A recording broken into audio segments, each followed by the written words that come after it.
নমস্কার বন্ধুরা, cook with Supriya channel থেকে সবাইকে স্বাগত জানাই। আজকের আবার দারুণ স্বাদের দুটো রেসিপি নিয়ে চলে এসেছি। আজকের বানাবো মাশরুমের ঝাল, আর তার সাথে বানাবো বেগুন আলু ডাঁটা দিয়ে আর জ্যান্ত বাটা মাছ দিয়ে ঝোল। তো গরমের দিনে এই যে মাছের ঝোলটা পাতলা করে জিরে হাতে বেটে নিয়েছি, সুন্দর লাগবে। আসুন পুরো ভিডিওটা দেখতে থাকুন, খুবই ভালো লাগবে। আর আমি কি কি নিয়েছি মাশরুমের ঝাল বানানোর জন্য আপনাদের একবার পরিচয় করে দেবো।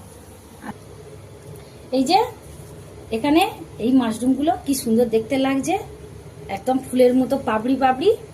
তো দাদা 1 কেজি নিয়ে এসেছিল, তো আমি সবটা দিইনি। তো বাড়ির 5 জন অতটা লাগে, 500 গ্রাম কেটে নিয়েছি মাশরুমের ঝাল বানানো কুচি, কাঁচা লঙ্কা কুচি, ধনিয়া পাতা কুচি, টমেটো কুচি, রসুন বাটা, আদা বাটা, জিরে বাটা। আর এখানে সাইজের বাটা মাছ, গরমের দিনে পাতলা করে ঝোল বানাবো। আর এই জিরে বান্না দিয়ে ঝোল বানাবো। জিরেটা একদম বেটেছি মোমের মতো, একদম 5 মিনিট সিদ্ধ করে নিতে হয় একটু মাশরুমটা। খুব দারুণ একটা রেসিপি, খুবই ভালো লাগবে মাশরুমের ঝাল।